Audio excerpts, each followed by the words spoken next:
Hi welcome to best banking jobs. இப்போ நம்ம carrier இன் ஃபினான்ஸில் part 2 பார்க்க போகிறோம். ஸோ ஃப்ரெஷர்ஸ்க்கு எந்த மாதிரி இந்த ஆப்பர்ச்சுனிட்டிஸ் இருக்குது, இதில் ஆப்ரேஷன் ஜாப்ஸ் என்ன, டிஸ்ட்ரிபியூட்டர் சேல்ஸ் என்ன அப்படிங்கிறத நம்ம பார்க்க போகிறோம். அதே மாதிரி இது பேங்கிங் இல்லாமல், பேங்கிங் அலைடாக இல்லை பேங்கிங் இல்லாமல் ஃபினான்ஸில் என்னென்ன ஆப்பர்ச்சுனிட்டிஸ் இருக்குது, அது மூலியமாக உங்களோட க்ரோத் பேட்டர்ன் எப்படி இருக்கும், இல்லை நாளைக்கு அதுலேருந்து நீங்கள் பேங்கிங் போக முடியுமா அப்படிங்கிறதும் பார்க்கலாம். ஆல்ரெடி நம்ம ரெண்டு இதை பற்றி பார்த்துருந்தோம், செக்யூரிட்டிஸை பற்றியும் அசட் மேனேஜ்மெண்ட் கம்பெனிஸ் பற்றியும். இப்போ தேர்டாக நம்ம வந்து என்பிஎஃப்சிஸ் பற்றி பார்க்க போகிறோம். என்பிஎஃப்சிஸ்னால் என்ன? நான் பேங்கிங் ஃபினான்ஷியல் கம்பெனி அப்படிங்கிறது தான் NBFC. It's a company registered under companies act 1956, engage in the business of loans and advances. இந்த ரெண்டு பிஸ்னஸ் தான் மெயினாக பண்ணுவாங்க, அதுக்கு பேர் தான் என்பிஎஃப்சிம்பாங்க. ஸோ என்பிஎஃப்சிக்கும் பேங்க்குக்கும் உள்ள இந்த லோன்ஸ் அண்ட் அட்வான்சஸில் என்பிஎஃப்சிக்கும் பேங்க்குக்கும் உள்ள டிஃபரன்ஸ் என்னன்னு பார்த்தீங்கன்னா, NBFC cannot accept demand deposits. அதாவது டிமாண்ட் டெபாசிட்ஸ்னால் என்ன அப்படின்னா, சேவிங்ஸ் அக்கௌண்ட், கரண்ட் அக்கௌண்ட் வச்சுருக்கோம் இல்லைங்களா, அந்த விஷயத்தை என்பிஎஃப்சி பண்ண முடியாது. இதுதான் ஒரு மெயினான டிஃபரன்ஸ். மற்றபடி என்பிஎஃப்சியும் பார்த்தீங்கன்னா பேங்க்கில் போகிற மாதிரி ஃபிக்ஸட் டெபாசிட்ஸ் வாங்குவாங்க. என்பிஎஃப்சிஸ்லையும் பேங்க்கோட கொஞ்சம் ரேட் ஆஃப் இன்ட்ரெஸ்ட் அதிகமாகவே இருக்கும். பட் அதோட கொஞ்சம் ரிஸ்க்கும் அதிகங்கிறதுனால அதுக்கேற்ற மாதிரி கஸ்டமர் ப்ரிஃபரன்ஸ் இருக்கும். ஸோ இதுதான் நீங்கள் பேங்க்ஸ் அப்படின்னு பார்த்துட்டு இருக்கோங்க. என்பிஎஃப்சியும் பெரிய சாய்ஸாக நீங்கள் பார்க்கலாம், இதை நீங்கள் மிஸ் பண்ண வேண்டாம். ஓகே, என்பிஎஃப்சிஸில் என்னென்ன பண்ணுறாங்க அப்படின்னு பார்த்தீங்கன்னா, என்பிஎஃப்சிஸில் சிட் ஃபண்ட் பிஸ்னஸ் மெயினாக பண்ணுவாங்க. நீங்களே பார்த்துருப்பீங்க, ஸ்ரீராம் அந்த மாதிரி நிறைய சிட் ஃபண்ட்ஸ், அவங்க நிறைய சிட் ஃபண்ட்ஸில் கஸ்டமர்ஸ் மொபிலைஸ் பண்ணுவாங்க. ஸோ அதை பேஸ் பண்ணியே நிறைய லோன்ஸும் கொடுப்பாங்க. என்பிஎஃப்சிஸ் அது மெயினாக பண்ணுவாங்க. அதே மாதிரி ஹோம் லோன் கொடுப்பாங்க, பேங்க்கு கொடுக்குற மாதிரியே home loan, loan against property, commercial வெஹிக்கிளில் வந்து என்பிஎஃப்சிஸ் ரொம்ப லீடிங். சுந்தரம் ஃபினான்ஸ்லாம் வந்து ரொம்ப லீடிங் கமர்ஷியல் வெஹிக்கிள் லோன்ஸில். கார் லோன்ஸ் பண்ணுறாங்க, ஜுவல் லோன், முத்தூட், மணப்புரம் அந்த மாதிரி நிறைய பார்த்துருப்பீங்க. ஈவன் என்பிஎஃப்சிஸ் இன்சூரன்ஸ் கூட சேல் பண்ணுறாங்க. அதே மாதிரி பஜாஜ்லாம் பார்த்தீங்கன்னா, உங்களுக்கே கொஞ்சம் சேலரிட் பர்சன், பிஸ்னஸ் பர்சன்ஸை கேட்டிங்கன்னா சொல்லுவாங்க, பஜாஜ்லேருந்து நிறைய கால்ஸ் வரும். Unsecure loans, personal loan, business லோன்லாம் பண்ணுவாங்க, ரைட்டா. பட் நீங்கள் பார்த்தீங்கன்னா பேங்கிங்கில் பண்ணுற ஆல்மோஸ்ட் எல்லா ப்ராடக்ட்ஸுமே வந்து என்பிஎஃப்சிஸ்லேயும் பண்ணுறாங்க. பட் என்ன டிஃப்ரென்ஸ் அப்படின்னு பார்த்தீங்கன்னா, ரேட் ஆஃப் இன்ட்ரெஸ்ட் அதிகமாக இருக்கும். எப்போவுமே பேங்க்குங்கிறது இப்போ savings and current account bank open பண்ணலாங்கிறதுனால அவங்களுக்கு கொஞ்சம் ஈஸி, சீப் டெபாசிட்ஸ் கிடைக்குது. அதனால் பேங்க்கோட லோன்ஸ்லேயும் வந்து இன்ட்ரெஸ்ட் ரேட்டு கம்மியாக இருக்கும். பட் என்பிஎஃப்சிஸ் வந்து வெளியிலேருந்து ஃபண்டு பாரோ பண்ணுவாங்க வித் ஹையஸ்ட் ரேட்டில். அதனால் அவங்க லெண்ட் பண்ணுற ரேட்டும் அதிகமாக தான் இருக்கும், ரைட்டுங்களா. அதனால் இப்போ ஹோம் லோன், இப்போ யூஸ்வலாக பேங்க்குக்கு அந்தளவுக்கு ப்ரிஃபர்டு கஸ்டமர்ஸ் யாரும் என்பிஎஃப்சி போக மாட்டாங்க.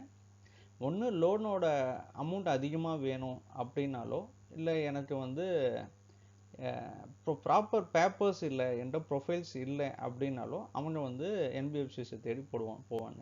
அதனால் இதுவும் நம்ம இந்தியாவை பொறுத்த முடியும் இன்ஃபார்மல் செக்டார் தான் இங்கே அதிகம். அதனால் இங்கே நம்ம கண்ட்ரியை பொறுத்த முடியுமே என்பிஎஃப்சிஸோட ஸ்பேஸ் வந்து ரொம்ப அதிகமாகவே இருக்குது. எதெல்லாம் டாப் என்பிஎஃப்சிஸ் கேட்டிங்கன்னா, Bajaj finance, Mahindra and Mahindra, Muthoot, HDB finance, HDFC பேங்க்கோட சப்சிடரி, சோழமண்டலம் முருகப்பா குரூப்போடது, Tata capital finance, L and T, Aditya Birla finance, Shriram transfer finance operations. இது சாதி டாப். இது எல்லாமே நிறைய இருக்குது, நிறைய சின்னது இருக்குது, இன்னுமே நிறைய மல்டிபிள் கம்பெனிஸ் இருக்குது. பட் இது அது டாப் என்பிஎஃப்சிஸ் இன் இந்தியா, ரைட்டுங்களா. ஸோ இந்த என்பிஎஃப்சிஸ் எல்லாத்துக்குமே ஆல் ஓவர் இந்தியா பிரான்ச்சஸ் இருக்குது. ஸோ இதை வச்சு நீங்கள் என்பிஎஃப்சிஸோட ஜாப் ஓப்பனிங்கை நீங்கள் ஜஸ்ட்டு ஜட்ஜ் பண்ணிக்கலாம். அந்த அளவுக்கு உங்களுக்கு வந்து வெளியில் ஆப்பர்ச்சுனிட்டிஸ் இருக்குது.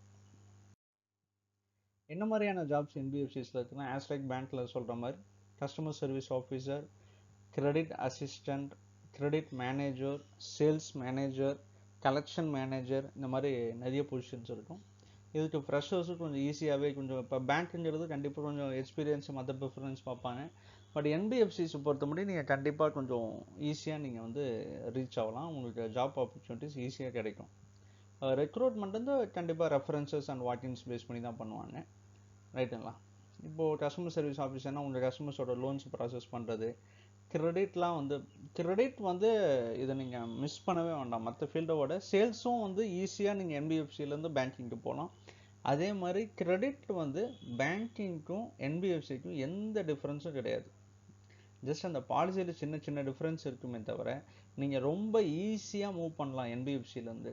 ஸோ எனக்கு சேல்ஸே வேண்டாம், நான் என்ன பண்ணுறது அப்படின்னு கேட்டிங்கன்னா, என்பிஎஃப்சியில் கிரெடிட் அசிஸ்டன்ட், கிரெடிட் மேனேஜர் அந்த மாதிரியான ஆப்ஷன்ஸில் ஜாயின் பண்ணுங்கள். ஜஸ்ட்டு ஒரு 2 years எக்ஸ்பீரியன்ஸை இது பண்ணுங்கள், கேதர் பண்ணுங்கள். டெஃபினட்டாக நீங்கள் you can move to Axis, Kotak, HDFC, ICICI or any other banks, even government பேங்க்ஸ்க்கு கூட நீங்கள் அடுத்து மூவ் ஆகிக்கலாம். ஸோ அந்த மாதிரி இருக்கிறவங்க பேங்கிங்கில் என்ட்ரி கிடைக்கலங்கிறதுக்கு இது ரொம்ப பெஸ்ட் ஆப்பர்ச்சுனிட்டி. இதை நீங்கள் மிஸ் பண்ணாதீங்க. அடுத்த செட்டை நம்ம பார்க்க போகிறது வந்து general insurance. What is general insurance? இப்போ insurance contracts that do not come under the ambit of life insurance are called general insurance. அப்படின்னா என்ன சொல்கிறாங்கன்னா, லைஃப் இன்சூரன்ஸை தவிர என்னென்னலாம் இருக்கோ அது எல்லாமே ஜென்ரல் இன்சூரன்ஸ் தான் அப்படின்னு சொல்கிறாங்க. The difference forms of general insurance என்னன்னா, fire insurance, marine insurance, motor insurance, accident insurance, அதான் நான் லைஃப் இன்சூரன்ஸ். இது எல்லாமே வந்து general insurance.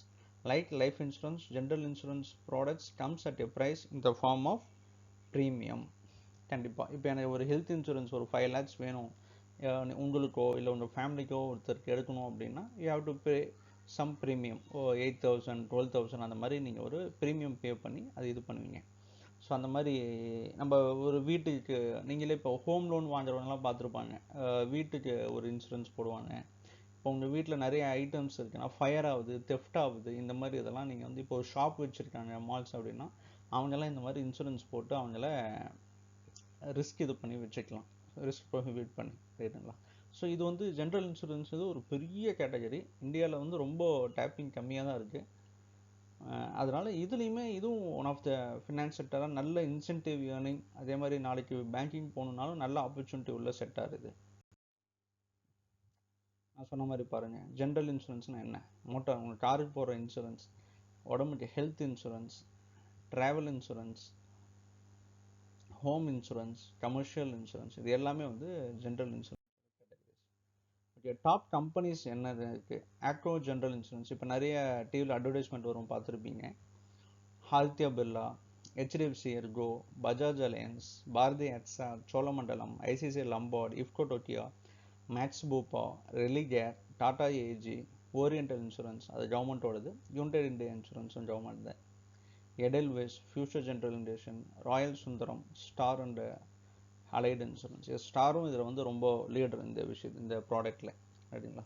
So just you can think, உங்களால் இந்த level of opening and level of ஆப்பர்ச்சுனிட்டிஸை I hope you can imagine. So இந்த அளவுக்கு மல்டிபிள் ப்ராடக்ட்ஸ் இருக்குது, ஒவ்வொரு ப்ராடக்ட்ஸ்க்குமே they need a staff. So அந்த அளவுக்கு இதில் வந்து உங்களுக்கு ஆல் ஓவர் இந்தியா நல்ல ஓப்பனிங்ஸ் இருக்குது. இதில் என்ன கைண்ட் ஆஃப் ஓப்பனிங்னு பார்த்தீங்கன்னா, ஜாப்ஸ்ன்னு பார்த்தீங்கன்னா, customer service officer, agency manager, relationship manager.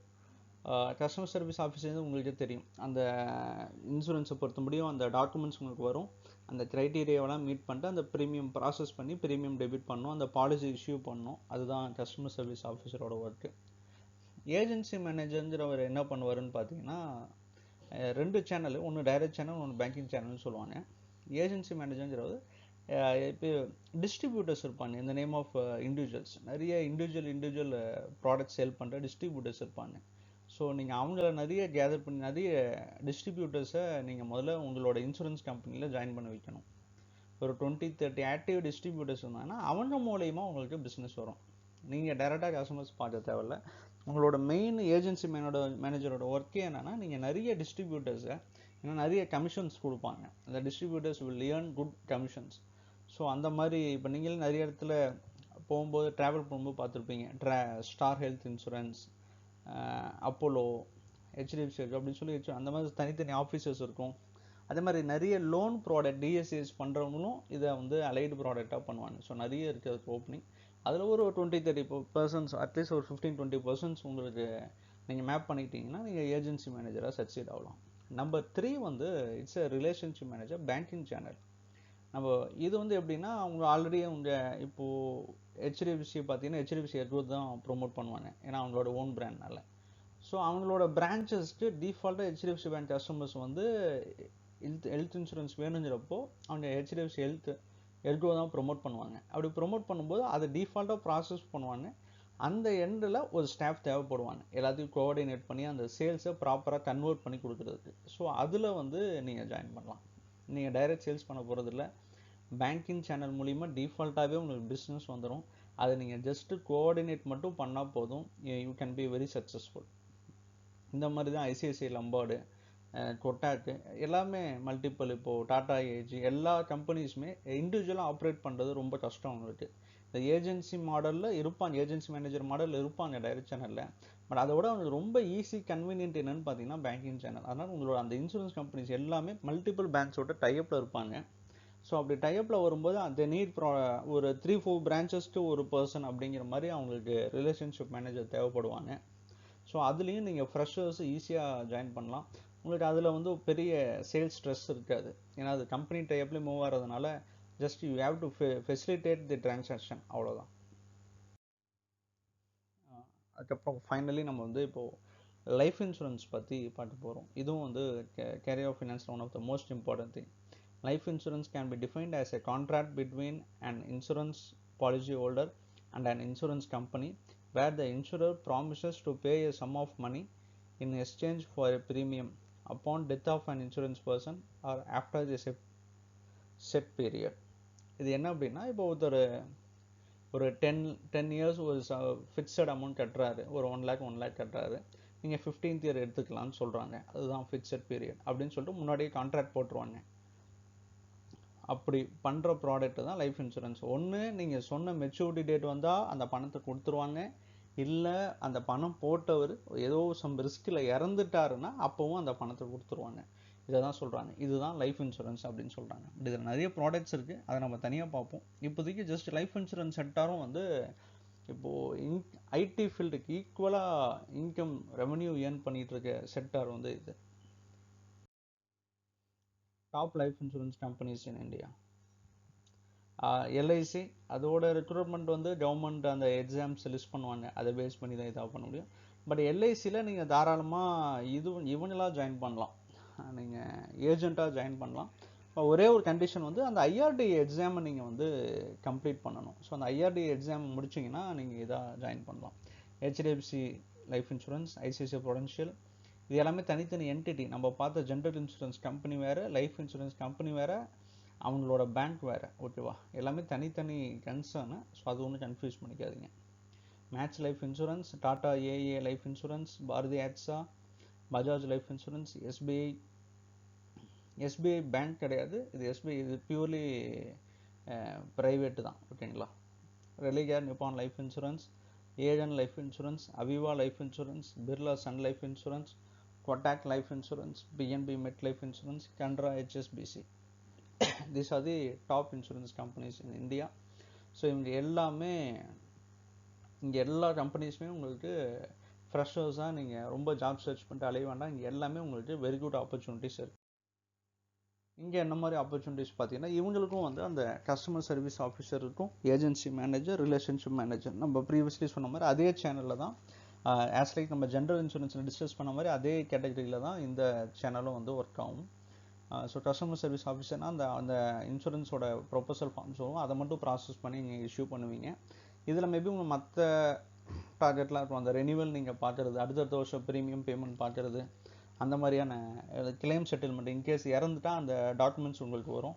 நீங்கள் அதை ப்ராசஸ் பண்ணி கஸ்டமர்ஸ்க்கு வித்தின் அந்த ஸ்பெசிஃபிக் பீரியட்குள்ளே நீங்கள் வந்து பேமெண்ட் பண்ணுற மாதிரி இருக்கும். ஏஜென்சி மேனேஜருங்கிறது கீழே ஏஜென்ட்ஸ் ரெக்ரூட் பண்ணி அவங்க மூலிமா நீங்கள் பிஸ்னஸ் பண்ணுற மாதிரி இருக்கும். பட் லைஃப் இன்சூரன்ஸ் வந்து எப்போவுமே கொஞ்சம் கமிஷன் ப்ரொபோசிஷன் அதிகம். பட் இது வந்து கொஞ்சம் டஃப் ப்ராடக்ட் தான். அதனால் யார் மூவ் பண்ண முடியுமோ, யார் ஆல்ரெடி இன்சூரன்ஸ் டிஎஸ்சி அதிலெல்லாம் இருக்காங்களோ, இது ஓகேன்னு பண்ணுறவங்க அவங்களாவே பண்ணிடுவாங்க. ஏன்னா அவங்களுக்கு இன்கம் அதிகங்கிறதுனால ஒரு ரீசனபிளாக நல்ல கொஞ்சம் ஆக்டிவாக இருக்கிற டிஸ்ட்ரிபியூட்டர்ஸ் உங்களுக்கு கிடைச்சா நீங்கள் ஏஜென்சி மேனேஜராக ரொம்ப ஈஸியாக இருக்கலாம். ஃப்ரெஷர்ஸ்க்கு இது தாராளமாக இந்த மாதிரியான ஜாப்ஸ் கிடைக்கும். நீங்கள் டெஸ்ட் பண்ணி பார்க்கலாம் உங்களால் என்ன பண்ண முடியும் அப்படிங்கிறது. இன்னொன்று ரிலேஷன்ஷிப் மேனேஜர். இப்போ நான் ஆல்ரெடி சொன்ன மாதிரி இப்போ ஹெச்டிஎஃப்சி பார்த்தீங்கன்னா ஹெச்டிஎஃப்சி பேங்க்கில் இருக்க கஸ்டமர்ஸ் எல்லாமே லைஃப் இன்சூரன்ஸ் போடுவாங்க. அப்படி போடும்போது தே நீட், இப்போ ஹெச்டிஎஃப்சி ஸ்டாண்டர்ட் லைஃப்பில் வந்து ஒரு ஸ்டாஃப் வேணும், ஏன்னா இதெல்லாம் ஃபெசிலிட்டேட் பண்ணுறதுக்காக ஒரு ஸ்டாஃப் வேணும். அந்த போஸ்ட்டு தான் நான் ரிலேஷன்ஷிப் மேனேஜர்னு சொல்கிறேன். ஐசிஐசியும் அப்படி தான். அவங்க ஐசிஐசிஐலேருந்து இன்சூரன்ஸ் போடும்போது அந்த பிரான்ச்சஸில் ஒரு ஸ்டாஃப் கண்டிப்பாக இருப்பாங்க. பேங்க் ஸ்டாஃப் இல்லாமல் இவங்க ஒரு ஸ்டாஃப் இருப்பாங்க. They will facilitate the transaction. So அதில் பார்த்தீங்கன்னா உங்களுக்கு வந்து ஒரு ஃப்ரெஷருக்கு ஒரு நல்ல ஆப்பர்ச்சுனிட்டியாக இருக்கும். நீங்கள் பேசிக்கலாக இந்த ப்ராடக்ட்லாம் நீங்கள் ஓரளவு கம்ஃபர்ட் ஆகிட்டிங்கன்னா இதை வச்சு நீங்கள் எனி பாயிண்ட் ஆஃப் டைம் நான் இன்சூரன்ஸ் இண்டஸ்ட்ரியிலே இருக்கணுமானா கண்டிப்பாக அவசியம் கிடையாது. எனி பாயிண்ட் ஆஃப் டைம் நீங்கள் பேங்கிங் போய்க்கலாம். பேங்கிங்கில் ஹைலி ப்ரிஃபரபிள், உங்களை கண்டிப்பாக ப்ரிஃபர் பண்ணுவாங்க. நீங்கள் ஈவன் கஸ்டமர் சர்வீஸ் ஆஃபீஸரை கூட போடலாம். ஏன்னா இன்றைக்கி அவங்களுக்குமே அந்த அந்த நேச்சர் ஆஃப் ஜாப்ஸ்லாம் சேஞ்ச் பண்ணியிருக்காங்கிறதுனால அப்படி போனீங்கனாலும் உங்களுக்கு நல்ல ஓப்பனிங்ஸ் இருக்கும். ஸோ இதுக்கு கிராஜுவேட்ஸ், போஸ்ட் கிராஜுவேட்ஸ் வந்தால் போதும். ரெஃபரன்சஸ் அண்ட் வாக்கிங்ஸில் தான் அது எப்போவுமே அந்தந்த லொக்கேலிட்டியில் நீங்கள் உங்கள் நேட்டிவ்லேயே உங்களோட ஜாப் வாங்கிக்கலாம். அந்த மாதிரி ஃபில் பண்ணுவாங்க. இதுக்கும் வந்து ஐஆர்டிஏ முடிச்சிருக்கணுங்கிறது மேண்டேட்ரி.